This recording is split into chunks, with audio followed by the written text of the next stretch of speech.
A good day to everyone. Our project title today is Pharmacy Kiosk.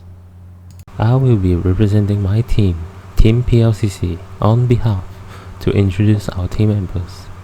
First of all, our group leader, Lim Jian-Wei, our team members, Chai Pagan, Chia Jim-Shen, and myself, Pui Wing-Ming, will be presenting our topic today, which is about pharmacy inventory management.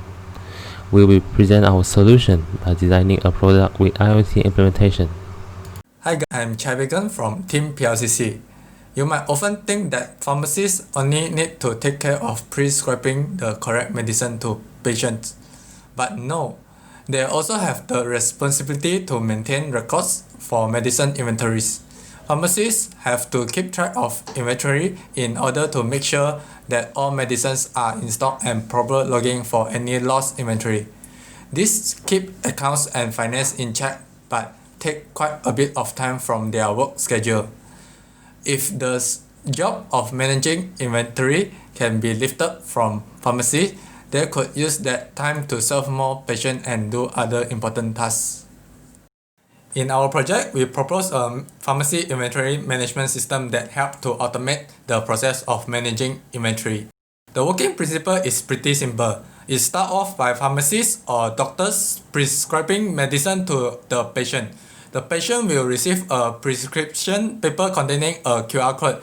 The patient can retrieve their medicine by scanning the QR code on a medicine dispensing machine. The medicine dispenser has the capability to count available stock inside the machine and reports back to the company in charge. When the stock is low, the dispenser will send a notification to the person in charge of restocking medicine.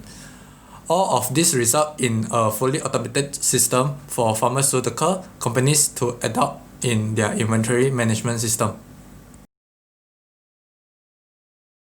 Based on a high-level overview, we use that as a baseline for our current implementation and design of the medicine dispenser. The current implementation relies on two microcontrollers from Expressive called ESP32CAM and ESP8266. The reason on why we went with Expressive is due to its large community support, high-performance CPU, and support for Wi-Fi and camera. We will also be using Blink IoT as our framework of choice due to it being easy to use and support for Expressive microcontroller. Other than that, let's go on to our project demonstration. ESP32CAM microcontroller will be used to scan QR code with the built-in camera module. When the QR code carries the correct payload, a serial message will be sent to ESP8266 microcontroller to handle the IoT aspect and extrude the correct medicine by controlling GPIO pins. For IoT aspect, we use ESP8266 built-in Wi-Fi capability to send the current amount of stock to a client device over the internet using Blink framework. When serial message is received from ESP32, Blink will update client device with latest amount of stock, and ESP8266 will extrude the correct medicine for the patient. Here is our initial high-level flowchart for software design of the project. The design flowchart is similar to our previous explanation for the demo. During initial planning, we intend to use single microcontroller for the whole system, but it was deemed near impossible due to the limitation of multitasking or three tasks of image processing, IoT communication with Blink, and handle GPIO pins. A compromise was made by having the task split to two microcontrollers instead, allowing for more computation headroom. If more development time is given, single board implementation could be possible with further code optimization. For our current implementation, the cost of the project totals up to 100 ringgit, with most of the cost going to microcontroller. ESP32CAM captures image with camera module, process image to determine QR payload, and relays serial message if the QR code is valid. Although it is the most expensive component at about 40 ringgit, it is well worth it compared to other similarly priced solutions such as Raspberry Pi with camera module that can go upwards of 200 ringgit. ESP8266 will handle IoT using Blink framework and extrude medicine by controlling models with GPIO pins.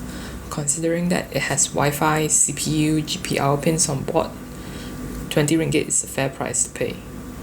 Arduino is used as a programmer for ESP32. Although it can be replaced with a proper USB to TLL programmer in the future, both components are quite similarly priced.